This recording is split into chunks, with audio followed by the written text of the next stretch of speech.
Thank you.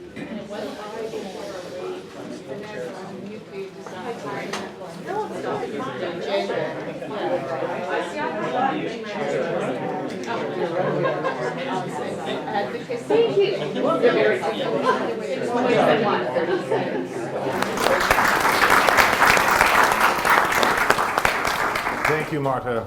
Thank you all for being here this evening. Very privileged and to be part of this evening. Great pleasure to see this esteemed panel. I am your translator tonight. For those of you who are lay people like myself who don't swim in the waters of planning. So I'm going to try to keep these people on track and try to make sure that what we're talking about this evening is understandable to the largest number of people. I'll introduce the panel in just a moment. I just want to say, and thank you to Elizabeth Valentine as well for communicating everything to me over the past couple of weeks. I asked the question, why are we here? And the answer I got was, this is about updating the chronology of events for 2015 that could significantly affect, even transform, as Marta just said. They want to do that based on a broad discussion. They want not just what the planning commissioners think of this. So that's what you're here for. So the way the evening will work is I'll introduce our panelists. Each of the panelists will have 4 or 5 minutes to make their case about which of these transformative decisions that the city encountered in 2015. You may agree or disagree about which ones are actually transformative. We'll talk about that. We'll open it up for a broad discussion between the panelists. I will act as referee.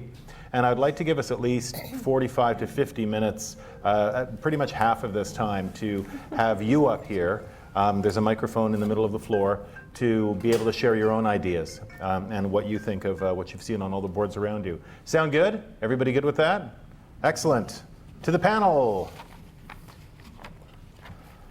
We begin with Noha. Noha Sedky is a planning consultant with City Spaces Consulting. Over the past 15 years, she specialized in social and housing policy, project management, and land development analysis. She has assisted municipalities and nonprofits with policy reviews, affordable housing initiatives, feasibility studies, and evaluations. Noha is currently the owner's representative for a partnership development in East Vancouver that will include a new Vancouver Public Library branch in Strathcona, and 21 social housing units for single moms. It'll be operated by the YWCA. Noha is often called upon to speak to planning and public audiences on topics related to housing and homelessness, social policy and community change, and she's an adjunct professor at UBC School of Community and Regional Planning. She has worked in Canada, Egypt, and Pakistan as well. So please welcome Noha Sedky.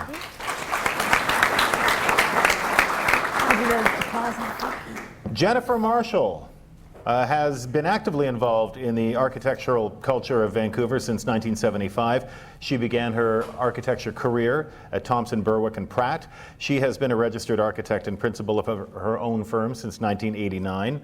Urban Arts Architecture is the name of the firm. It's an award-winning practice in Gastown, specializes in community-based cultural, recreation, and education projects. Recent projects include the Queensborough Community Centre, the Tiquet Community Hall and Health Center, the Summerland Library, and the Engineering Student Center at UBC. Jennifer graduated from the University of Waterloo with a Bachelor of Environmental Studies in Architecture in 1981, and then from Columbia University with a Master's in Architecture in 1985. She sits on the board of the Gastown BIA and the Center for Art, Architecture and Design in West Vancouver, and she recently completed serving as chair of the Vancouver Urban Design Panel. So please welcome Jennifer Marshall. Frances Beulah. It's been a long time. It's been a while. Frances has been a journalist for almost twice as long. No, Frances has been a journalist. I got my 15-year pin from the CBC yesterday. So. Yeah, but you were other places That's before right. that. You're Frances older has than been that. a journalist for more than 30 years, covering urban issues and city politics for 20 of those years, more than 20 of those years. She's been a freelance writer for the Globe and Mail, BC Business, Cityscope, which is a U.S. website on urban innovation, and more. She is a frequent commenter on CBC and other broadcast outlets. She's also a journalism instructor at Langara College, and a damn fine one. I hear that from my interns. She's researched housing and homelessness as well under an Atkinson Public Policy Fellowship in 1998 and 1999, which allowed her to travel to cities in Europe and the US as well as Canada looking at housing solutions. Her work has been recognized by the National Magazine Awards, Western Magazine Awards, and other awards for business and feature writing. Please welcome Frances Bula.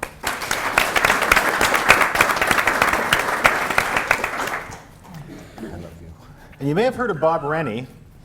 Bob Rennie is a founder of Rennie Marketing Systems, whose recognized leadership for envisioning new and innovative strategies in development, risk management, and marketing of real estate has led to a landmark project like the restructuring of the Olympic Village and Woodwards in Canada's one of Canada's poorest neighborhoods. Also known for having built a world-renowned collection of contemporary art, Bob chairs the North American Acquisitions Committee at the Tate Modern.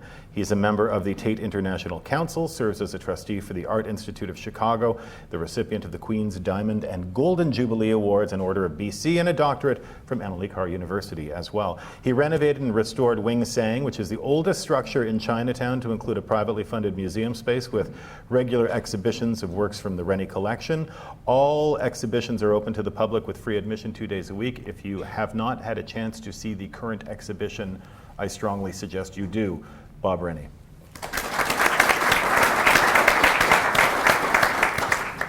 So now we will hear from our panel for, as I said, 4 or 5 minutes each. I'm not going to be a time Nazi.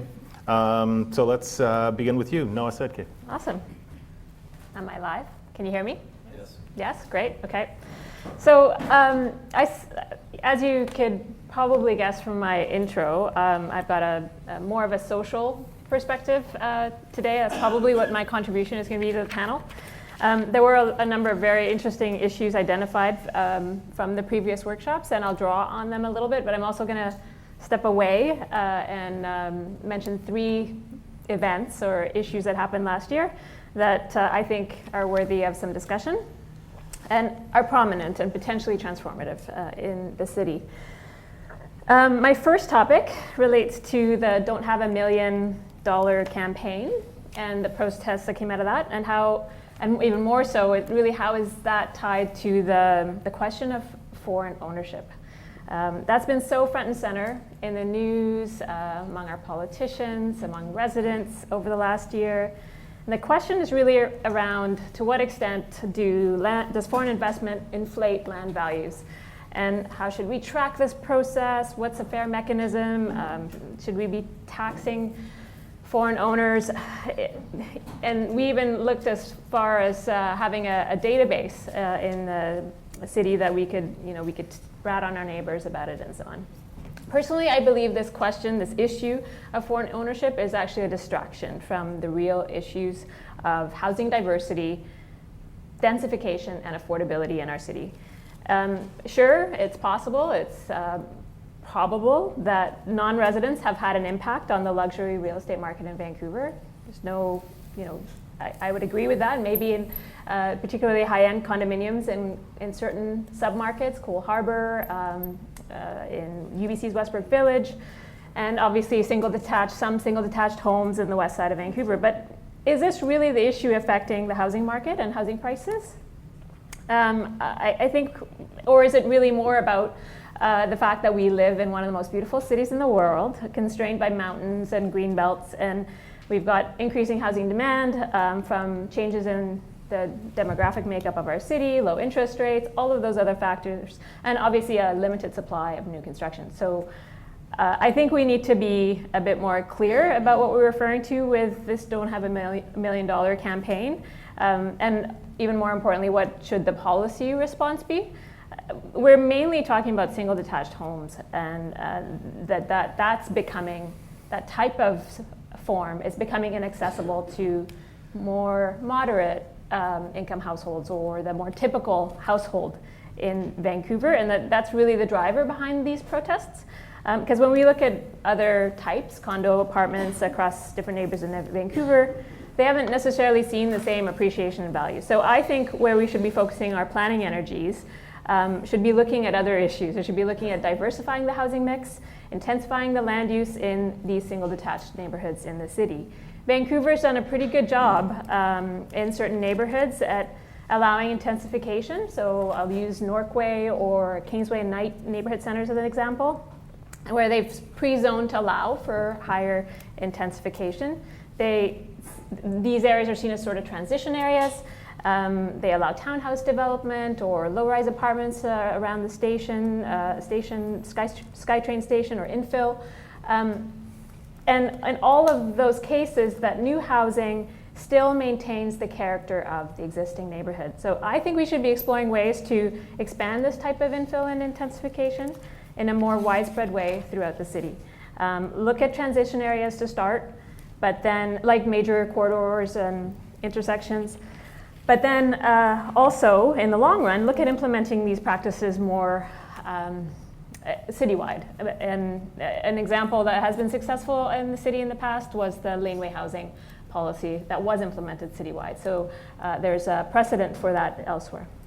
A second major event from last year, even more urgent in my mind, is the plight of the homeless and those that are at risk of homelessness.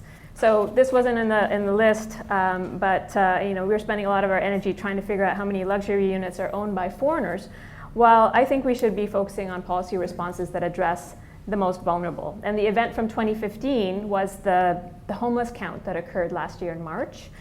The count showed a drop, a very small drop in the number of homeless, 58 people to be exact, 3% from the previous year, the 2014 count. But we're still talking about almost 1,800 people that were homeless in the city of Vancouver last year. And there's a policy response to that that should, I think, include continuing to prioritize the temporary winter shelters, as well as looking at low end of market rental and supportive housing. We know from talking to shelter providers that many of the people that were counted this year or last year, they were also counted in 2014, and they were counted in 2013, and as far back as 10 or 15 years in some cases. So what that says is that a lot of the same individuals are cycling in and out of emergency shelters year after year, and the housing and supports that are available are not meeting their needs. So for this group, this is the most complex group with the greatest number of barriers. The rental housing that is available in the city, if it is available at all, is not appropriate or affordable to them. And there's so much competition as it is, I'm sure, as you all know, for rental housing that these individuals are usually at a disadvantage. And even when they're housed, many don't have the support services or the resources they need to stay housed. So from that perspective, homelessness is not just about a rental housing supply problem. It's also about poverty, mental health, substance use, range of complex issues that people are facing. So we're not doing this yet, but we know that, I think we know among most of the agencies that work in this area that the responses need to include more integration, more partnership, more collaboration between agencies to ensure that when there is housing, that it's supported. And to be fair, this is not a planning or policy issue that the city of Vancouver can do on its own. Homelessness is a regional issue, it's a provincial issue, it's a federal issue. But the city does have a critical role to play. The city has stepped up in many ways in the past, but from a land use and planning perspective, there's an important role that Vancouver plays. We need to provide more leadership to allow supportive housing to be developed in all parts of the city, not just in Vancouver's downtown east side. And they should be looking at facilitating developments through pre-zoning and partnerships. So that's my second. My third event is related to the first. It's still about the most vulnerable. I got you. Very quick. It's a quick one. Is the SRO hotels and SRA bylaws. So the single room occupancy hotels, as they are known. There was bylaw amendments that were approved last summer.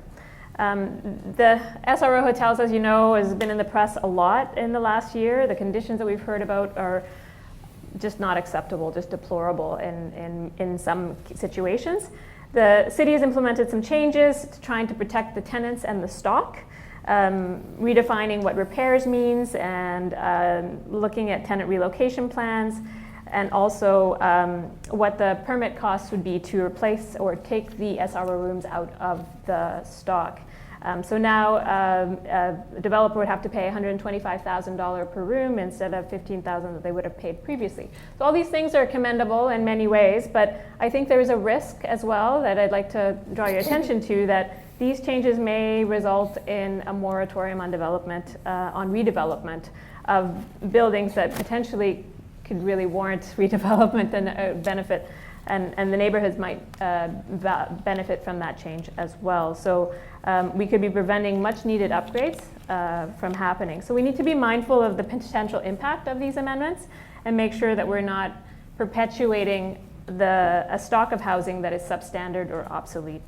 The future of our residents and our city and our neighborhoods depends on it. Thank you. Thank you, Noha. Jennifer Marshall. I will be much briefer. That was great, thank you. Uh-huh. So having sat on design panel for the last 2 years and in being asked to participate in this, I really was kind of asked myself, what's the purpose of taking stock if not to learn from these events and to envision the trajectory of where they're going and to have some positive aspirations and potentially cautionary observations about where that we might be going. And I think it's really a wonderful opportunity. For me, this is the value in what we're doing. So I would say for me, what it really is about is that there's questions that arise from the events of the past year. I just have to make a couple little notes I have for myself here. And I really feel that we are right now at this, critical tipping point for the city, where we're really, what's in the balance is kind of quality of life and what is the built form legacy we're going to leave the next generation. Mm-hmm. And for me, the big questions that come up are, does density equal affordability? Do they have anything to do with each other? Density, you might say, has something to do with sustainability, but I'm going to this is a question I have for the audience, is really, what is the relationship to affordability? And because often at panel, we're really asked to look at projects and say, well, you get 2 more floors of market rental, so that's going to mean that it's going to drive the cost down and make it more affordable and available for people if you accept 2 more floors in this neighborhood. So I'm really asking the question to you. I think this is a very interesting opportunity we have, and there's a number of, I will speak more specifically to that as we, the events and the chronology that relate to that. What is the value of our heritage areas? How valuable are they? Are we prepared to accept incursions into them for the sake of density? What are we prepared to give up? And what is the value of our urban realm? And how much do we value daylight on the street? And I think if we ask ourselves those very fundamental questions, we might approach the excitement of things like having Starchitects come to town and build 50-story towers with maybe a little more trepidation. They may be really cool, interesting things, but I think we really, we are beholden to really ask that question. What is the space that's going to be left over? Mm-hmm. So, and then finally, I think the biggest question for me is, I think we all here want a sustainable city going forward. We want a livable city. And what's that going to take? But some kind of holistic vision that is, we have the will, I think, but what is the vision? And so with respect to the event that I would tie that to is the loss of our director of planning, who was in fact not a director of planning, the general manager of Planning and Development Services, I think it's called now. And there's a huge opportunity with that going forward to, and I don't know how much we will have any impact on that decision that's made, but there's a real potential turning point of who that next person will be and how they can affect and drive and steer change and evolution in this city. And I would hope that the next director of planning will have strong vision and be prepared to really work in a positive way with all the people here in this room and the people who do affect change, and so we can create a really positive development atmosphere and in a way that it is positive for everyone. So I think that's really, that could prove to be the key little thing that really will affect change for planning anyway in the city. Although we were arguing in the back room if the council will let that director of planning do that job. Right. So then you have to have a city manager first. Right. So the other aspect I have was, with respect to the Don't Have a Million protest, is really, what this issue of is, does density equal affordability? And I just, for me, this is after the 2 years on design panel that's really started to kind of eat at me, as we've accepted incursions into the urban realm and the quality of livability of the city at the expense of density. The incursions to support density, because density is going to make it more affordable. So I just, I really want to hear from the audience on that one. With panelists. And the panelists. With respect to 555 and the waterfront tower, I think that speaks to lack of vision at the city with respect to having there is a waterfront plan, but it's just been sort of put in place. It really, it really needs to be a proper district designed and be working with all the developers and interests that are down there to resolve how that's going to happen before really any significant building gets built. And for me, that also talks on, touches on the issue of the heritage incursions. For me, our heritage areas are our last frontier, the seat of the city's beginning.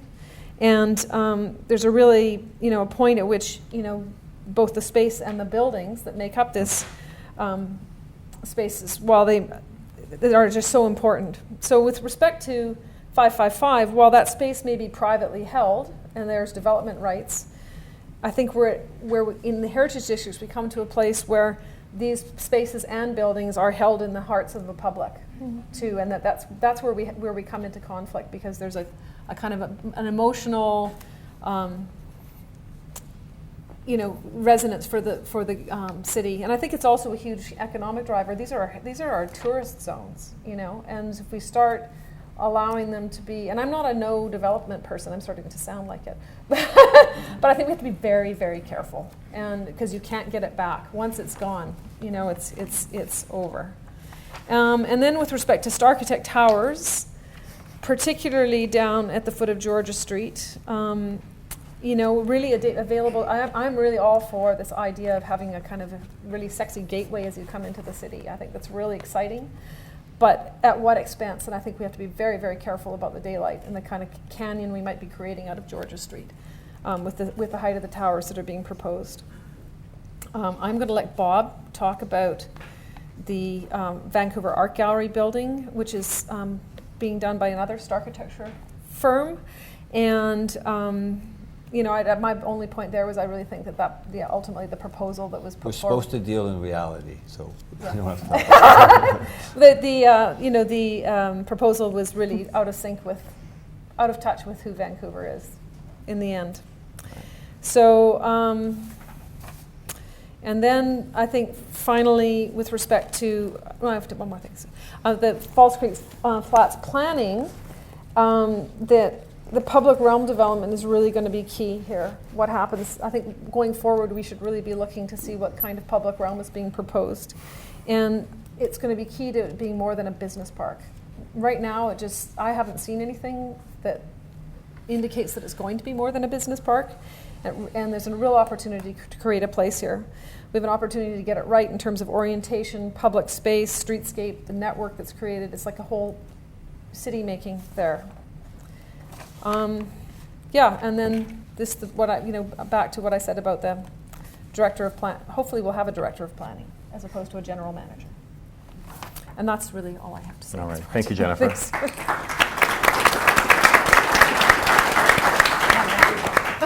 Moving on to Frances Beulah. So I solemnly swear to be even shorter than the previous two people and not to break that vow. And actually, I'm mostly interested in hearing what the audience has to say. This is a really educated, informed group. About 40 people got together and came up with these ideas of what was significant over a couple of nights. And I'm really interested in hearing whether that resonates with people what was picked out, or whether you think it's all BS or we left out something important. So I'm really looking forward to hearing from you.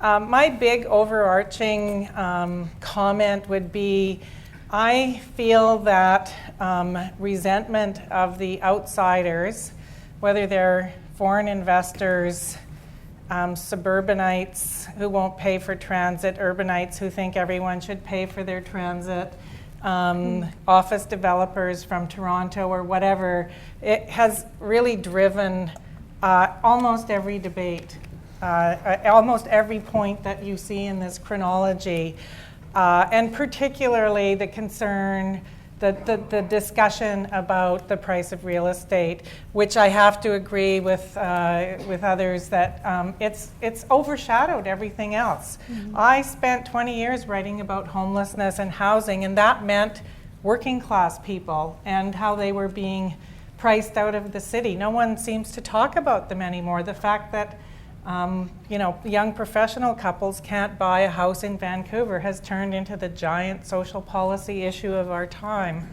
And the conversation is very dominated by a few select groups of people whose reality has come to pervade the discussion. I mean, how many of you have been able to go to a dinner party in the last 6 months without getting into a fight with people about what's really happening with real estate in the city? And people who live in townhouses in Mission will claim that Chinese buyers are having an impact all the way out to there. Is it a multi-generational dinner party? Sometimes. Coming from people who own vacation homes in different parts of the province and investment houses in Vancouver. Mm-hmm. So it's always really interesting to hear that. Not the second homeless. That's right. But that conversation is taking over the city, even though it's not a reality for everyone. I live east of Maine. We're actually having a great time. Everybody's moving over there. They're fixing up houses. We've got more kids in strollers than we know what to do with. The whole place is going through a revival. It feels wonderful, to tell you the truth. And we try and look really sympathetic when the West Siders start crying, but actually we're having a great time. But that, to be more serious, that conversation pervades all of these discussions, and you really can't address almost any other policy issue because that is sucking up all the oxygen in the city. But I'm waiting for your response on that. So, looking forward to hearing what you have to say. Thank you, Francis. Bob Rennie. So I came at it from, if John Mackey from the Vancouver Sun was writing 50 years ago today, those are the game changers that we have to look at. Mm. So I'm going to jump ahead to 2016 before I go through these. The conversation that Francis is having, that Francis is having, and Noah is having, and Jennifer's mentioning about density. I think in 2016 that we're going to have to start to look at Metro Vancouver and a regional solution to affordability. Vancouver wants to hang on dearly to 56% of our land being single-family homes. We can't build another single-family home in my lifetime unless we tear one down, but we constantly talk about why we can't get one. We can't push those prices down. We don't have supply. So it's going to be about supply in the region. I think that I've asked the provincial government, let's put a task force together and really look at how we can talk about the region. I would love, I don't think the Rockefellers can afford to buy in Manhattan right now. It's just cities change. So, and we don't want to change those neighborhoods, but we have to admit what we're doing. But moving back to this year, I think the transit referendum was really a significant event, and it's a game changer we'll look at. We did our own polling 2 months before, just before Jim Pattison announced that he was going to softly be involved. And Dimitri came back with 38%. We advised the government of that. There was no real leadership on it, but I think that with a change in federal government, that we're going to start to see some real discussions with the province, the city, and the federal government on transit. I'm urging that we should not put in transit unless we're going to put one hell of a lot of density at each station. That density can be for rental, that density can be for condos, it can be for office, or it can be for retail, and it can happen over 10 years. But the density that will be at transit stations, 50% of it should go to pay for transit. The taxpayer has said they don't want to pay for it, and here's a chance to put in density with no parking. Let's be less reliant on the car, and let's look at getting some affordability and some housing in the city where it belongs. Because what's going on at Commercial and Broadway is a really tough one, because they weren't told they'd have this density, and now the neighborhood group has a really strong say. And that ties into me with the Brenhill development. The neighbors got in an uproar. We saw that it was politically advantaged. There was a political advantage to fight development through the courts. It cost the city a lot of money, but neighborhood groups have a heck of a lot of say. And I don't think neighborhood groups represent the demographic of the neighborhood. It's 6 angry white guys that come out and go, no, I don't want my And 2 of them are here, Bob. Well, then phone your friends. But what happens is a community group should register. It should represent the tenants. It should represent the homeowners. It should represent the ethnic diversity and the socioeconomic backgrounds of the neighborhood. Then come out and fight. Because we bring on the independent at Fraser and Broadway, 3.5 years of fight and taxpayers' money to get it through. 60% of the buyers lived within 10 kilometers. 40% of the buyers in that same group were within 5 kilometers, and only 2.2% was offshore. But nobody who wants to live at Broadway and Kingsway came out to take on an ugly neighborhood group to say, I want to buy here, but that was badly needed housing. But we dwindle out density so carefully. So I think neighborhood groups, and I do think the transit plebiscite were very important. I put St. Paul's, the Viaduct, and False Creek Flats, and also added in Emily Carr, all into one. I think that's a huge game changer. I think there's a resistance to having housing stock on the False Creek Flats, yet we're going to put a hospital in there, and we're going to have hospital workers, and we're going to need some housing down there. Terribly controversial, but we're going to have to rise above it and understand 27,000 homes are needed in Greater Vancouver every year for the next 25 years. And it's a science, but just how do we deal with it? It's not wishful thinking. I'm in an odd spot that I benefit from some of my solutions, but my career is beyond needing one more tower. And I just think that we have to look, we need a planner with a vision. We need a planner that says this is the amount of density that we want to see happen over the next 20 years, and overarch the Teflon coating of election dates. The other one that I noticed was, out of 20 pretty smart people that showed up on a Monday and 20 pretty smart people that showed up on a Tuesday, the largest cultural endeavor in our city, the city giving approximately 2 acres downtown, $150 million value to the Vancouver Art Gallery, and the Vancouver Art Gallery coming out with $23 million as opposed to the $40 million that they have raised, and a starchitect like Herzog and de Meuron, and a $500 million building, because the 2 top boxes aren't included, wasn't even on any of these intellects' list. And a quick conversation we had in the back is philanthropy is very tough in this city. We have no head offices. Most major cities in the world have the parental guidance of head offices that boast, we will donate, but you're going to celebrate us. So we play into the passive-aggressive Canadian, that we don't have the head offices leading us, we don't ask for attention for our philanthropy, and we're really in a tough spot. I would like to see a cultural mecca downtown, but I don't think we should spend all the money on one box. Let's worry about the contents and not do one at the cost of all others. So I'll shut up. Thank you, Bob.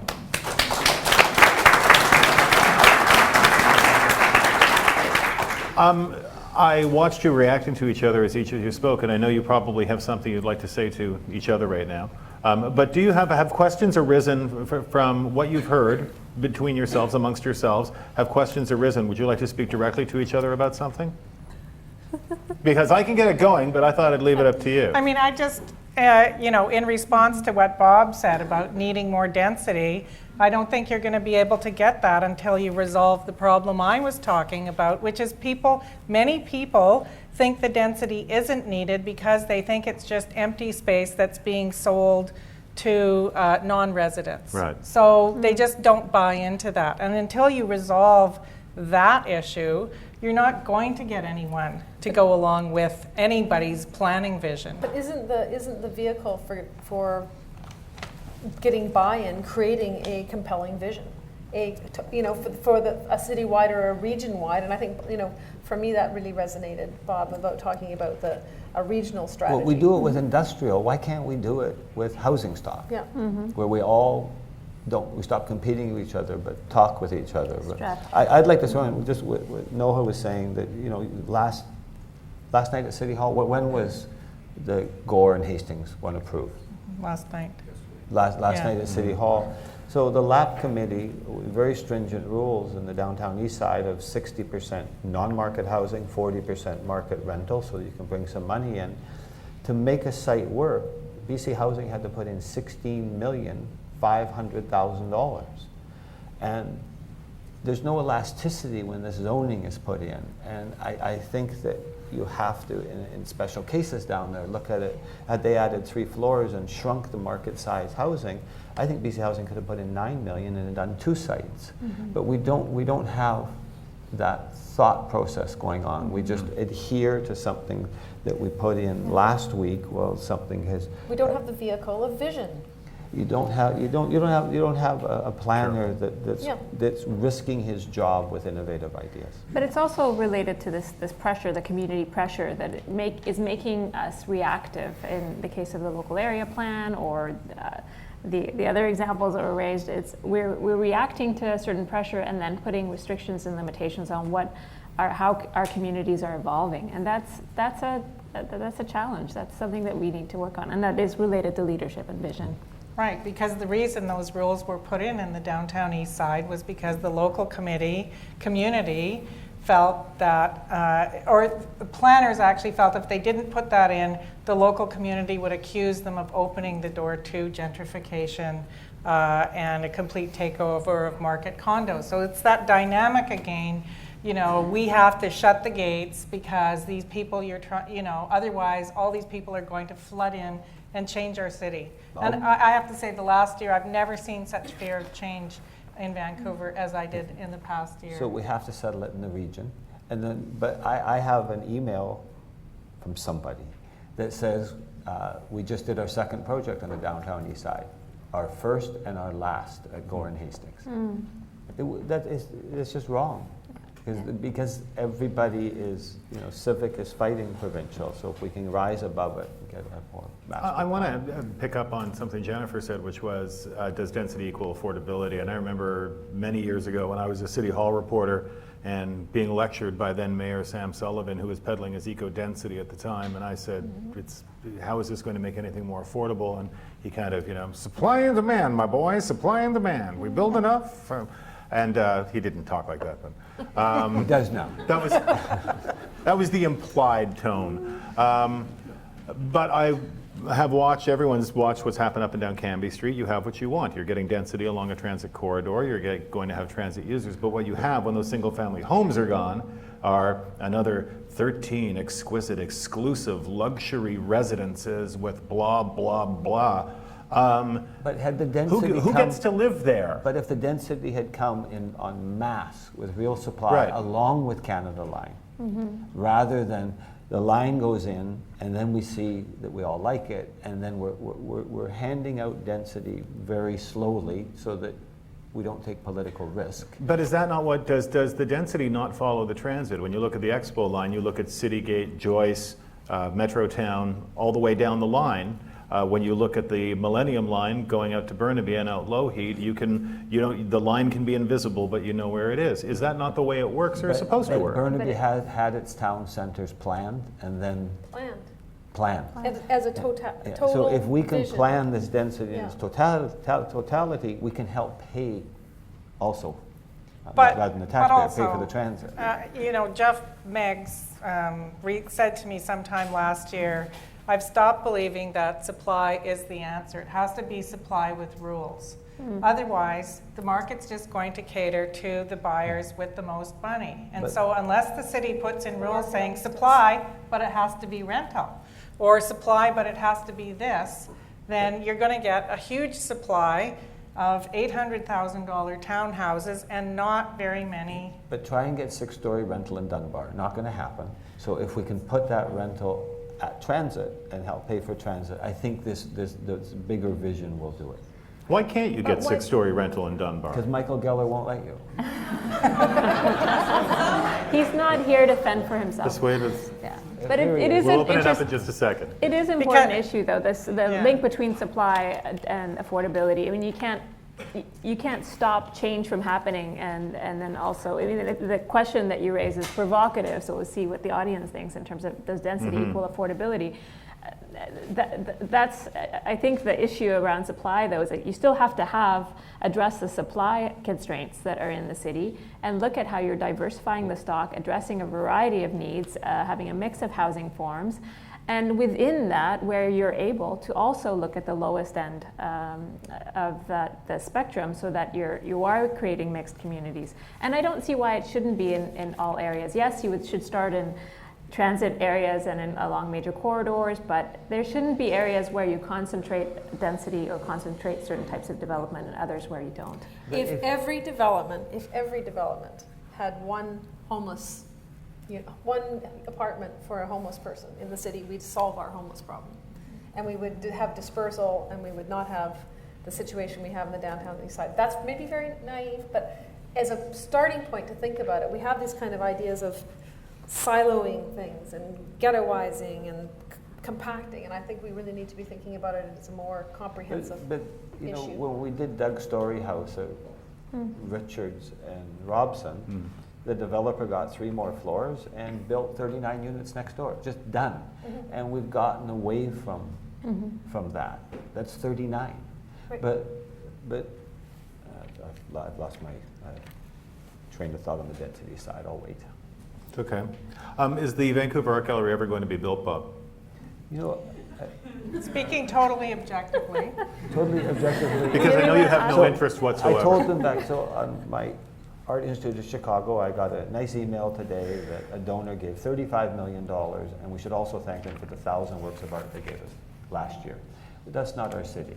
We lost Michael Ladane. Michael Ladane, you need a leader, you need a champion that can tap on the shoulders of his other rich friends, and we don't have that. And to not be on this list, it just says to me that arts and culture is fairly low down. And so if it is fairly low down, and the opera's in shit, and the Playhouse couldn't go ahead with their space that they had, I think we should punch within our weight, sell that land for $150 million, give it to the Vancouver Art Gallery, let them go underground and let them do something magnificent there. It's the most expensive piece of land in Canada, and maybe not make it a destination. But the architecture isn't what upsets me. It's the spend of $350 to $500 million. Francis, what do you think here? of the art gallery. There's no more about it than I do, but I see no momentum. And I know some people maybe are counting on the new Liberal government giving money, but really, if they don't feel that people locally are on board, why would they throw away the money? You know, if they thought there was a lot of local interest in this, a big, you know, public support for it, they would, but they'll put their money somewhere else, into Surrey LRT or the Broadway subway. They'll do something for the else. region, Yeah. where they can get a lot of brownie points, not just. And I see someone with good Liberal ties nodding her head, so I assume I'm right. Is there anything, before we open it up to the floor, is there anything else you want to get off your chests up here? Everybody feeling okay? All right, good. I would very much like to open it up to the floor because we wanted to leave at least 45, 50 minutes, as much time as we can, to go back and forth with our learned audience. So if you'd like to come up and approach the microphone so we may hear you, that would be fantastic. And if people Please can don't be identify shy. themselves. Yes, and if you could please identify yourself. And please keep within the limited bounds of civil discourse. Hi, thank you.